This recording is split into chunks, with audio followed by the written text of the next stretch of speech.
అయితే ప్రస్తుతం మనతో ఉన్నారు, మాట్లాడే ప్రయత్నం చేద్దాం. సార్ చెప్పండి, అసలు ఏం జరిగింది అనుకుంటున్నారు, అసలు ఎందుకని మృతి చెందారు?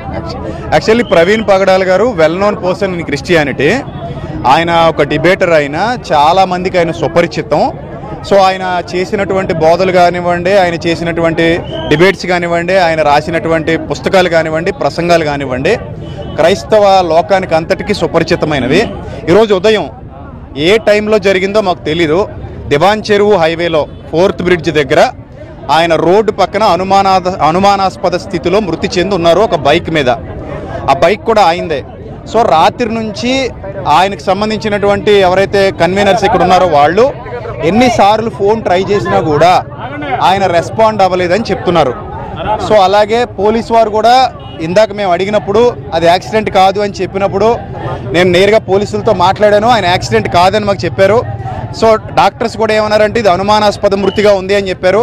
ఆయన ముఖం మీద చాలా భయంకరమైన గాయాలు ఉన్నాయి, ఈ పెదాలన్నీ కూడా కట్ అయిపోయి ఉన్నాయి, అదేదో రాడ్తో కొట్టినట్టుగా మాకు అనిపిస్తుంది. సో కాబట్టి ఏం జరిగింది అనేది మాకు తెలీదు.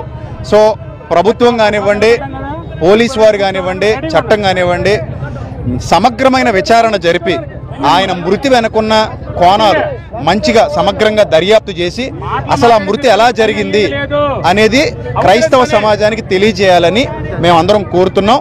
సో వాళ్ళ కుటుంబం కూడా హైదరాబాద్లో ఉంటుంది, ఆయన ఇక్కడ వ్యక్తి కాదు యాక్చువల్లీ.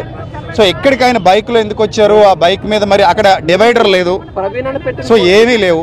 సో ఎందుకు ఆ దెబ్బల్లా అనిపిస్తున్నాయి అనేది ఆ డెడ్ బాడీ పోస్ట్ మార్టం చేసిన తర్వాత సమగ్ర విచారణ జరిపి మాకు నివేదిక ఇవ్వాలని చెప్పేసి మేము కోరుతున్నాం. ఈ మధ్యకాలంలో క్రైస్తవ సమాజం మీద